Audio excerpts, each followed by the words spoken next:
اسلام میں لیپالک بچوں سے متعلق کیا احکامات آئے ہیں؟ کیا ایسے بچوں کے والد کا نام بدل کر صرف کاغذی کارروائی کے لیے پاسپورٹ یا شناختی کارڈ وغیرہ بنایا جا سکتا ہے؟ مزید یہ بھی بتا دیں کہ ایسے بچوں کو وراثت میں کتنا حصہ ملے گا؟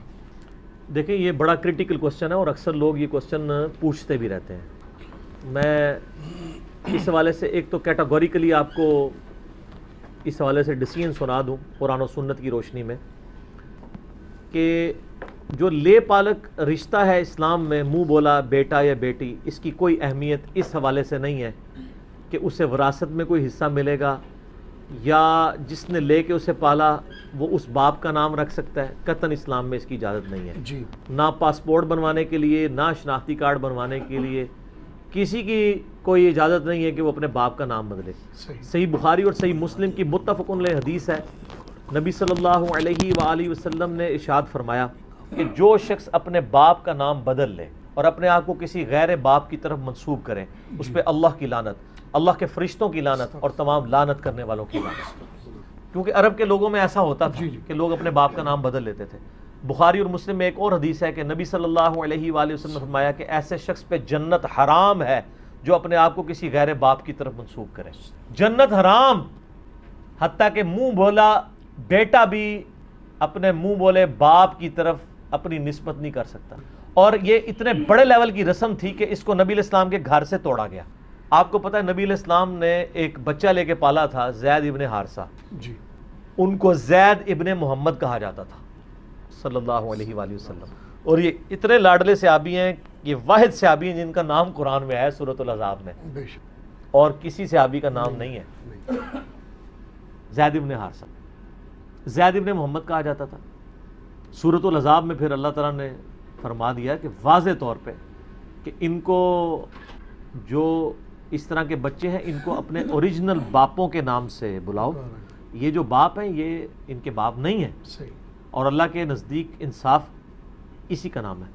بسم اللہ الرحمن الرحیم، سورہ الاحزاب آیت نمبر 5 ہے، ادعوہم لآبائہم، پکارو ان کو ان کے اپنے باپوں کے نام کے ساتھ، یعنی زید ابن محمد کو زید ابن حارثہ کو، ہوا اقسط عند اللہ، یہی اللہ کے حضور انصاف ہے۔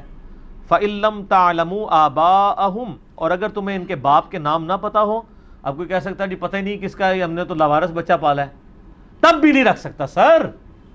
اگر تمہیں ان کے باپوں کے نام نہ آتے ہوں، فَإِخْوَانُكُمْ فِي الدِّينِ، تو تم یہ کہو کہ ہمارے یہ دینی بھائی ہیں، وَمَوَالِيكُمْ، اور مولا ہیں، دلی محبوب ہیں، وَلَيْسَ عَلَيْكُمْ جُنَاحٌ فِي مَا أَخْطَأْتُمْ بِهِ، اور تم پہ کوئی اس حوالے سے گرفت نہیں ہے جو کچھ آج تک تم سے خطا کے طور پہ ایسا ہو گیا۔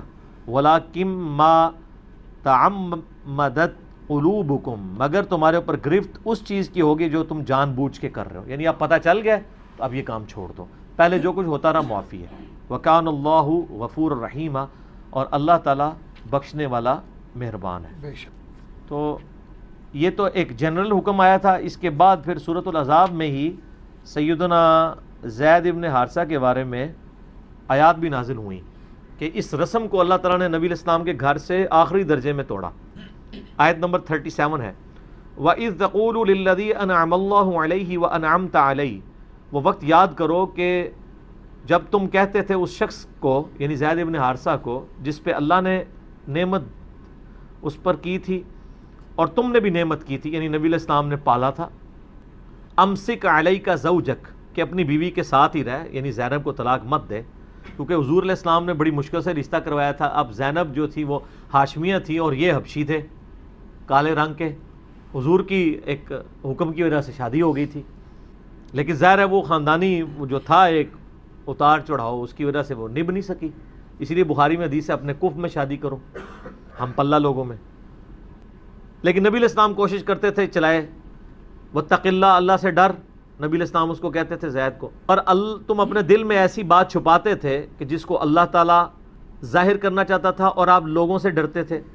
وہ کیا تھا کہ اللہ تعالیٰ نے نبی علیہ السلام کو یہ غیبی خبر دے دی تھی کہ یہ شادی نبھنی کوئی نہیں ہے۔ حضور کو کئی ایک معاملات پہلے بتا دیے جاتے تھے نا، اور پھر ساتھ یہ بھی بتا دیا تھا کہ جب یہ طلاق دے دے گا نا تو تم نے اس عورت کے ساتھ شادی کرنی ہے۔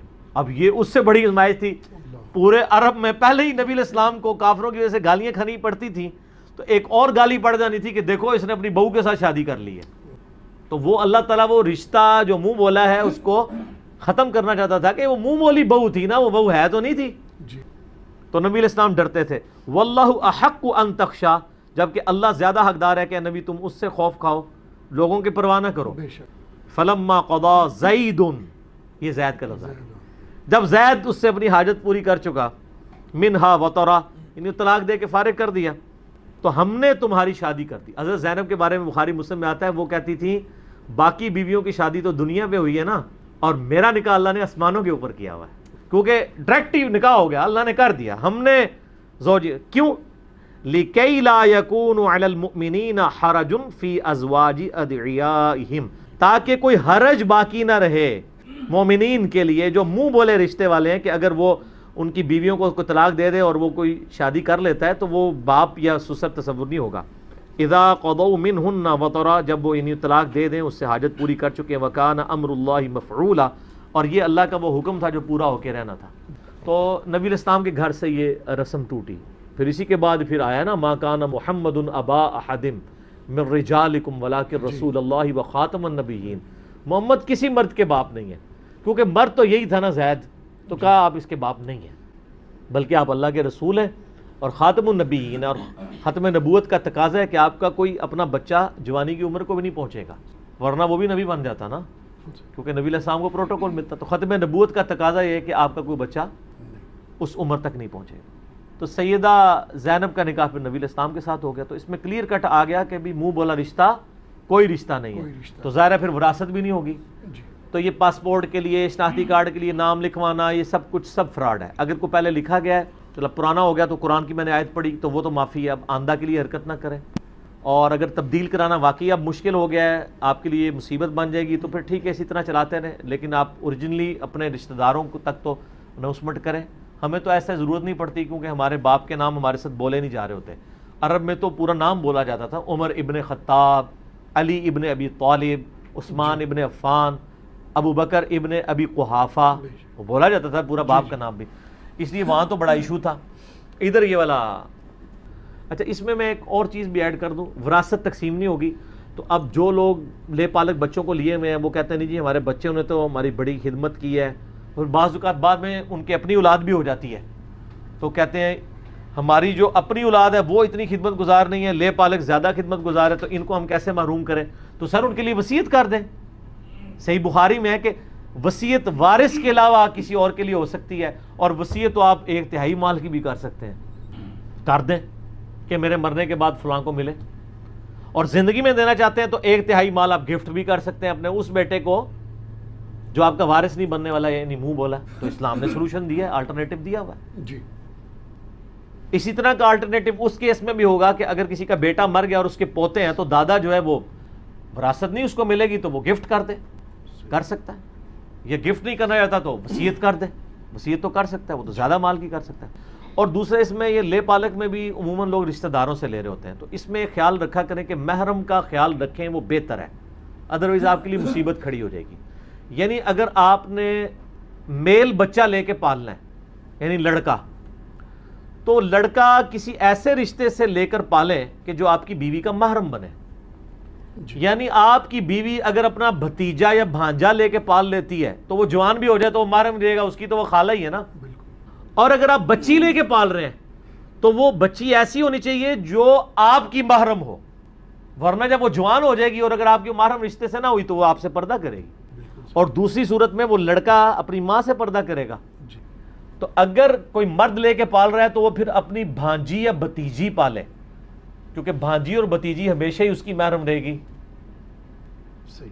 تو یہ میں آپ کو ٹیکنیکل سولوشن بھی بتا رہا ہوں کہ جب لیں تو ان چیزوں کا خیال رکھیں. اگر اس کے باوجود نہیں خیال رکھنے ہو رہا، پھر ایز اے لاس ریزارٹ تو آپ کو کرنا پڑے گا. لیکن پھر جوں یعنی جوانی والا معاملہ شروع ہوگا، تو اب میں ظاہر ہے ہماری ویڈیوز تو غیر شادی شدہ لوگ بھی دیکھتے ہیں، میں اب اس لیول کی گفتگو اس میں اس لیے نہیں کرتا ہوں. آپ اخباروں میں، ٹی وی میں آپ کیسی خبریں پڑھ رہے ہوتے ہیں. حتیٰ کہ بخاری میں حدیث ہے جب پردے کی تلقین ہوئی تو نبی علیہ السلام سے کہا گیا دیور، آپ فرمایا دیور موت ہے، اتنے سخت الفاظ. یہاں ہمارے سب کانٹیننٹ میں کہتے ہیں جی بابی دیور کا ماں بیٹے کا رشتہ ہے، اور پھر وہ جو سکینڈل چل رہے ہوتے ہیں وہ بھی آپ دیکھ لیں پھر ماں کے ساتھ کیا کر رہے ہیں یا مائیں کیا کر رہی ہیں بیٹوں کے ساتھ. تو اسلام کیوں سیکس ڈسپلن کے اوپر اتنا زور دیتا ہے؟ سیکس ڈسپلن بہت امپورٹنٹ ہے. تو لے پالک کے کیس میں بھی ان چیزوں کا خیال رکھنا ضروری ہے. اس طرح لے پالک سے کوئی رشتہ نہیں بن جائے گا اور لوگ پاسپورٹ اور ان چکروں میں پڑے رہتے ہیں دنیا کمانے کی خاطر. سبحانک اللہم و بحمدک اشہد ان لا الہ الا انت استغفرک و اتوب الیک وما علینا الا البلاغ المبین. جزاکم اللہ خیرا.